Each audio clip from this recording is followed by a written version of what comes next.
अस्सलाम वालेकुम। आज बनाते हैं चिकन पॉपकॉर्न केएफसी स्टाइल। इसको हम घर पर बनाकर तैयार करेंगे। बच्चों का लंच हो या फिर शाम की चाय में हल्की फुल्की भूख हो, थोड़े से चिकन से ये प्लेट भरकर चिकन पॉपकॉर्न बनाकर तैयार करें। तो चलिए बनाना शुरू करते हैं। तो इसके लिए मैंने यहाँ पर बोनलेस चिकन लिया था। 1 बाइट की शेप में तमाम पीसीस को मैंने कट कर लिया था। अब सबसे पहले हमने इसकी मैरिनेशन करनी है, तो सबसे पहले इसमें डाल देंगे हस्बे ज़ायक़ा आधी चम्मच नमक, इसके साथ ही डाल देंगे आधी चम्मच पिसी हुई लाल मिर्च, 1/4 चम्मच पिसी हुई काली मिर्च डाल देंगे, आधी चम्मच धनिया पाउडर और आधी चम्मच ज़ीरा पाउडर डाल देंगे। इसके साथ ही 1/4 चम्मच बेकिंग पाउडर डाल देंगे, जो केक बनाने के लिए इस्तेमाल करते हैं। इससे चिकन बहुत जल्दी गल जाता है। 1 चम्मच लहसुन का पेस्ट डाल देंगे, 4 चम्मच डाल देंगे रेड चिली सॉस और 4 चम्मच डाल देंगे सोया सॉस। अब ये डालने के बाद इसके अंदर डाल देंगे लेमन जूस। अगर आपके पास लेमन का रस ना हो तो आप इसके अंदर सफ़ेद सिरका भी डाल सकते हैं, लेकिन लेमन जूस बेस्ट है।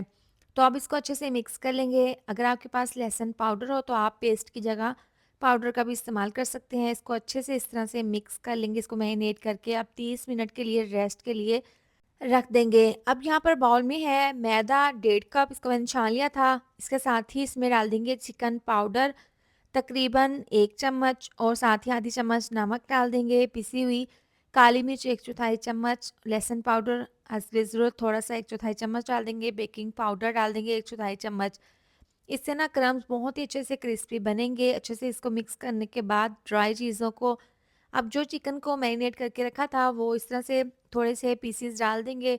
अब डालने के बाद इसके ऊपर मैदे की कोटिंग कर लेंगे, यानी कि इसके ऊपर मैदा लगा लेंगे। अब तमाम बोटियों को इस तरह से एक छन्नी के अंदर डालकर इस तरीके से इसको हल्का सा छान लेंगे। इससे क्या होगा कि जो मैदा है वो बिल्कुल अच्छे से साफ़ हो जाएगा और बोटियों के ऊपर इस तरह से इसकी कोटिंग हो जाएगी।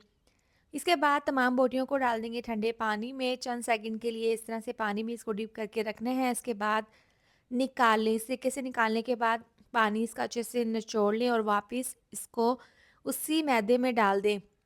अब ये डालने के बाद यहाँ पर इस तरह से आपने दोबारा से इसके ऊपर मैदा लगाना है, उसके ऊपर क्रम्स बनाने हैं। तो हल्का-सा इस तरह से लगाने के बाद अब हाथों की मदद से इसको हल्का-सा प्रेस करते हुए इसके ऊपर ज़बरदस्त से क्रम्स बना लेने हैं। ये बहुत ही आसान तरीका है। इस तरीके से आप करेंगे ना तो बहुत ही ज़बरदस्त से इसके ऊपर क्रम्स बन जाएँगे। तो हाथों से इसको हल्का-सा प्रेस करने के बाद छलनी में दोबारा से डाल देंगे और इसको इस तरीके से छान लेंगे। देखिए बहुत ही अच्छे से इसके ऊपर क्रम्स बन गए हैं। बाकी के तमाम तैयार करके रख लेंगे। अब इनको फ्राई करना है तो ऑयल को पहले अच्छे से गर्म कर लें। जैसे ही आप चिकन पॉपकॉर्न इसके अंदर डालें तो मीडियम टू लो आँच पर इनको फ्राई कर लें। 4 से 5 मिनट के बाद इनकी साइड को चेंज कर दें।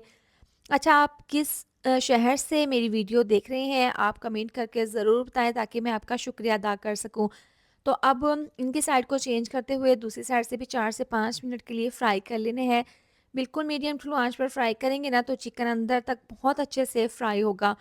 तो दोनों साइड से बहुत ही अच्छे से हमने इनको फ्राई कर लिया है तमाम बोटियों को। अब इनको निकाल लेंगे, बाकी की तमाम इसी तरह से फ्राई करके रख लेंगे और गरमा-गरम देखिए इस तरह से केचअप के साथ इसको सर्व कर लेंगे। थोड़े से चिकन से ये प्लेट भरकर चिकन पॉपकॉर्न केएफसी स्टाइल में घर पर तैयार कर सकते हैं आसानी के साथ। इसको एक बार ज़रूर ट्राई करें। इसके साथ ही वीडियो अच्छी लगी हो तो लाइक, शेयर, सब्सक्राइब कर दें। मिलते हैं नेक्स्ट वीडियो में। अपना बहुत सारा ख़्याल रखें। अल्लाह हाफ़िज़।